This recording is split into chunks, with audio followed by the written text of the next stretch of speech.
The summer is here, and it's suddenly graduation season for so many students. But there comes a question: what next? And in today's episode, we are going to take you through what students should be doing from year one all the way to the time they graduate to be able to answer that question: what next? So in today's episode, what we are basically going to be talking about is what we call the 4-year plan, what that nobody talks about. So we know that some degrees is a 4-year degree, Some are 3, some are 3-year degree, some are 5. some are 5. But these are the things that, looking back now, we felt we could have done Better. better, or If that we had someone who was guiding us. Yeah. for us to better have a transition once you finish school. So a lot of times when we are talking about your first year is supposed to be your year of awareness and exploration. So the things you're supposed to be looking at as your first year, it's basically, what can I do with this course? During our time when we were first years, it was such a chaotic time because it was COVID. online classes and all. But now that it's the situation normalized, in your first year, you first have to get aware of your environment. My university, my course, and you do a research about your course in your first year. In your first year, exactly. Yeah. Where do we work? What can I do with my course? What things do I need to, what skills should I have by the time I graduate in this particular course? Yes, and besides my course, what can I be doing? What else can I do? Because after your first semester, you've known your schedule, your routine. That Exactly. in a week, I have 3 days I attend school.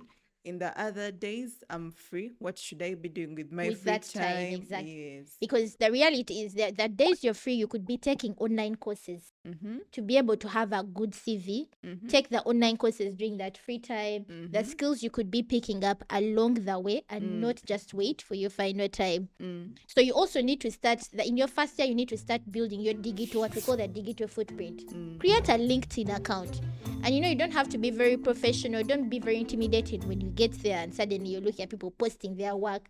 Just create a LinkedIn account. Follow people who are in a field you want to pursue. Like we said, your first year is the exploration. What can I do with my course?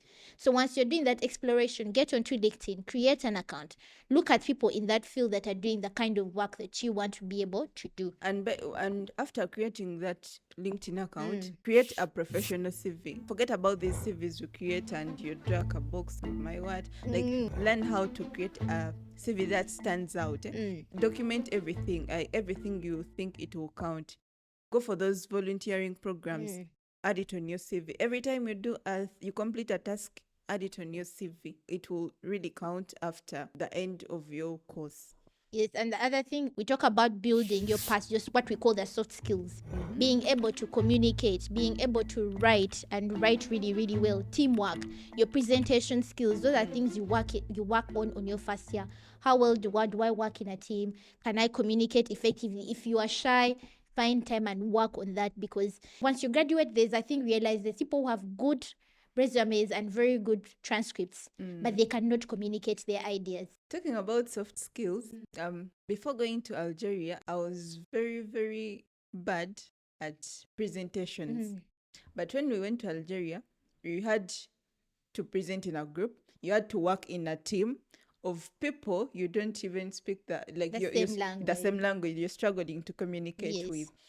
So you assigned a team, the members, 5 members, so you're going to do a presentation. So we used to present in English. I used to present in English, and my teammates used to present in sometimes Arabic or French.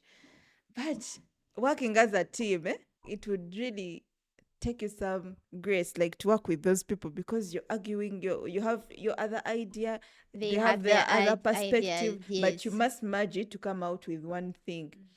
So it really improved my teamwork. Yeah. And then also being able to write with clarity, because a lot of the times, if you're thinking of, I'm going down the road of, if one of the careers you're going to be pursuing, your master's, your PhD, you have to be able to write your motivational letters, your statements. So Teach yourself those things in your first year. Teach yourself to write and write with clarity. A lot of times when you're in your first year and then they are giving you assignments, they give you reports to write. Nobody takes those things seriously. You just write it anyhow. After all, I'm in my first year. It's not a graduation report. I can just write it, but take it seriously, because those are skills you're supposed to learn in your first year. Being able to write and write with clarity. And also, do not depend so much on AI. I know most of you are going to be like, Yes, yeah, I can just ChatGPT. prompt ChatGPT to write for me whatever I want. But nowadays, there are also those AI detecting software. So you go to an AI, like you get used to it, and when you're writing something after submitting it, you always wonder why you're not getting selected. You're not getting the grades. Yeah, you're not getting that scholarship. Yes. You're not being called for the internship. But because you use the AI prompt and someone can be able to tell it is.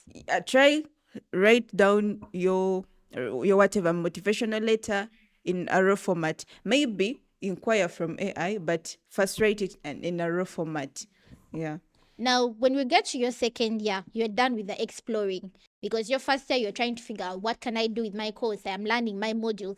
But one thing we are going to make sure your grades are good right from the first year, because there are certain opportunities that are going to ask that you have a cumulatively good performance, not just show up in your third year or second year. You must have had a good performance right from your first year. That is why we are saying there are things you need to be looking at in your first year. Your second year, you've done the exploration in your first year. You figured out where what you're studying is going to take you. These modules, my course, where is it going to take me in life? You figured that out. So now in your second year, you were supposed to be focusing on what? Internships. You're supposed to be applying to the places you feel like fellowships. Apply for the internships in the fields you feel I want to go to. But then you also have to be mapping out your path in your second year. And what are those paths? One, you have to decide, do I want to go into a job after graduation? You have to decide, make that decision in your second year. Two, do I want to pursue a master's and go on for my master's and therefore my PhD? Those are the decisions you make in your second year. Do I go into employment after graduation, or do I go to pursue my education? If you've been applying to scholarships, you've seen that section where they ask you what level you're in. Are you a graduate? Are you in third year? Are you in second year? They want to know, if you're in second year, what are your grades? Exactly. Are you working towards this scholarship? Because you can be in your second year and you have that scholarship when you're done with. When you're done, yes. And we know a lot of our friends, by the way, when we're doing their third year, they already had their scholarships for their masters. They just had to work hard for these grades, finish, graduate, and then go on to their masters. So your second year is that year. There's no confusion. You are just making decisions. Secondly, here your skills become the main focus. Then now the question you have to ask yourself, what can I do with the knowledge that I have? You also have to start thinking about your final year project, whether you're doing a 3-year program or a 4-year program. And with that in mind, you also have to be thinking, how can I make the most of this project? How does it improve my CV? Because a lot of people choose projects just because they want to graduate. Just because they want to graduate. Because now that you have it on your timetable, you have to do a project. So you just think of something you can do quickly to graduate. No.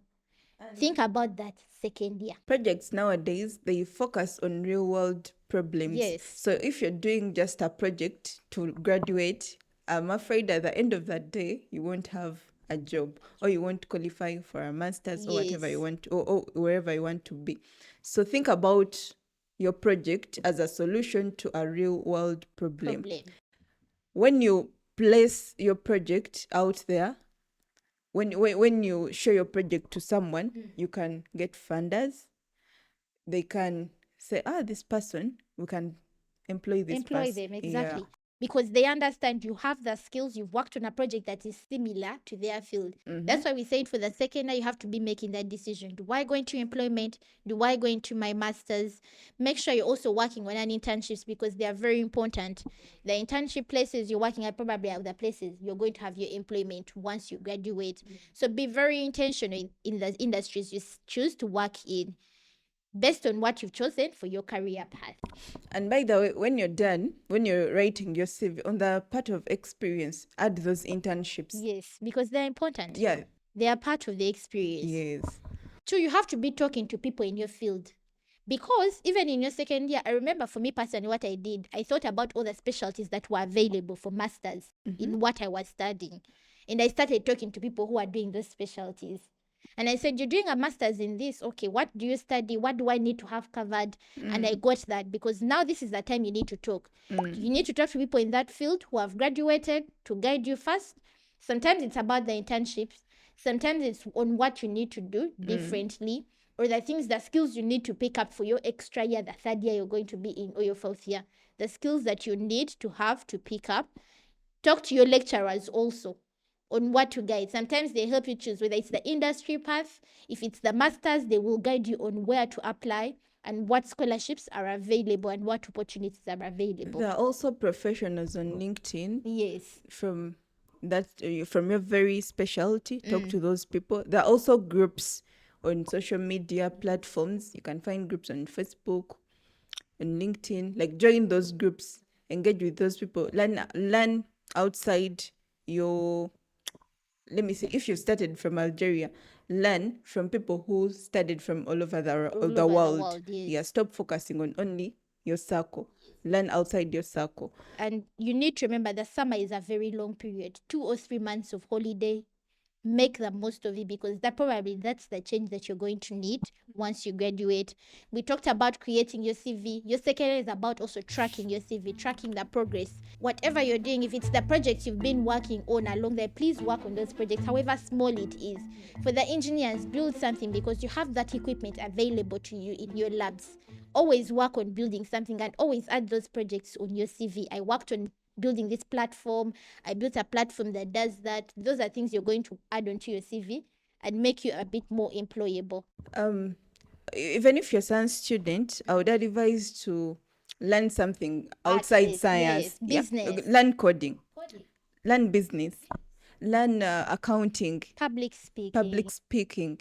Journalism. Like, do the things that make you a little bit more versatile. Yes. And not just, why I'm the engineer, that what more are you outside of engineering? Oh, I can run a business. I have a certificate in project management and planning. I have a certificate in project evaluation, because those things are going to be important. Then we come to the third year. The third year is basically the graduation year for a lot of the 3-year courses. But even if it's the 4-year or 5th year, you're halfway through your journey or almost there. Now, your third year you're going to be answering 3 questions, because you already know you've explored. You've decided the field. In your second year, you've decided the field you want to take, whether you want to go into employment or masters. So now your third year, you have to be actualizing that direction you've chosen. If it is employment, you have to start applying. What we call prospective applications. Apply to companies. You need to start applying for your masters once you've entered your third year. You've applied for that masters. Let them know, this is what I want to do. Actually, by the end of your second year, Yes. you should know what master's program I should apply to. Exactly. Like the scholarships, the available scholarships. Yes. So that by third year, you're already applying. So your third year is about you applying and actually internalizing these things. 2, you have to talk about your final year project. This is where you work on it in your third year. I remember the issues we used to have, and I remember for me, it's like you start working on your final year project towards the period of graduation, and suddenly you're under much stress. Yet you had the whole if you had made a decision on what is my final year project going to be in your second year, when it comes to the beginning of your third year, you're at least doing the background work. You have the notes, you've started writing probably chapter 1, and then you're just waiting for the time either need to spend in the lab or the practical part of it to have the actual results. But you have the biographies, you have the background, you have the history, you have those things, and you don't have to be learning it again. Actually, laying out a plan like this helps you. Like, if you know about your final year project, it will help you relax during exams, those final exams. You read for them and excel very well if you already planned for your project, because you won't have that pressure. It will be gone. And I think with that 3-year plan, whether you're doing a 5-year degree, whether you're doing a 4-year degree, if you could follow that plan, you'll have a great transition after school. The things we did not tell you about, one is saving. You have to start saving from your year 1, because while you're on your scholarship or while you're in school, your parents you have access to money. They're giving you money monthly. When you graduate, you'll not have access to that money every day. So make sure you are saving, because life after school is expensive.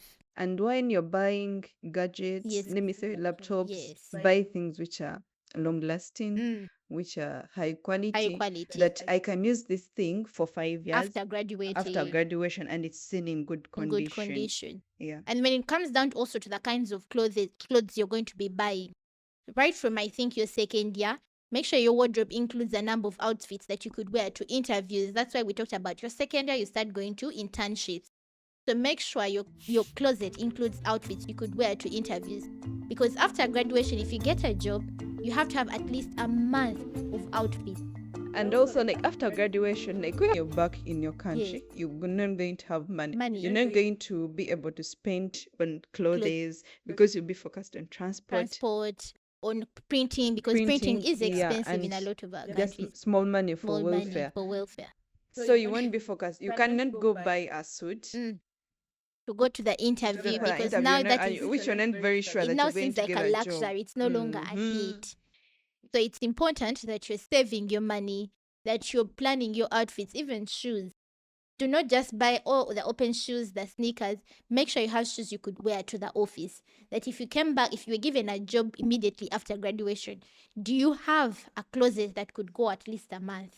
Not until even a you month. get your salary. Like 2 years. Okay, not 2 years is very big. At least 6 months. Yeah, 6 months when you're not earning. Yes. You have that Because closet. people graduate and they have only one outfit they can wear to the interview. And probably you're going to have an interview today, tomorrow, the next day. You need to have multiple outfits. So make sure you are planning those outfits. The one thing maybe we forgot to talk about is your networks. Yeah. Keep in touch with your networks. If you're studying abroad, keep a network back home. Because chances are you probably will be coming back to work with people home, and it's difficult to come and build from nothing. So keep in touch with the people at home. If it's possible, be coming back every summer and do an internship in your country. In your country, so that you see what has changed. What has changed too. What is going on? What can I improve? Yes. But then also to build that working network, because it's difficult to come from abroad and find a job here. But if you've been working, if you've been coming here for internships, you've been working with people here, you understand how the systems in your country work. But most importantly, you also have a network. You have somewhere to start from if you were to come looking for a So job. if you look at someone who has been 3 years outside Uganda, when you come back in Uganda, you'll be confused. You won't know where to start from, because you come back, the people here who have moved onto the next thing. So you struggle communicating with them, because they'll be onto the next chapter for you. You're just beginning into and the finding job sector. opportunity, so you struggle. So try that. We've come to the end of today's episode. If you have any questions regarding your 3-year plan, remember to reach out to us on all our social media platforms at Scholars Path Africa, or leave your questions in the comments under this video. Thank you so much. See you next time. Bye bye.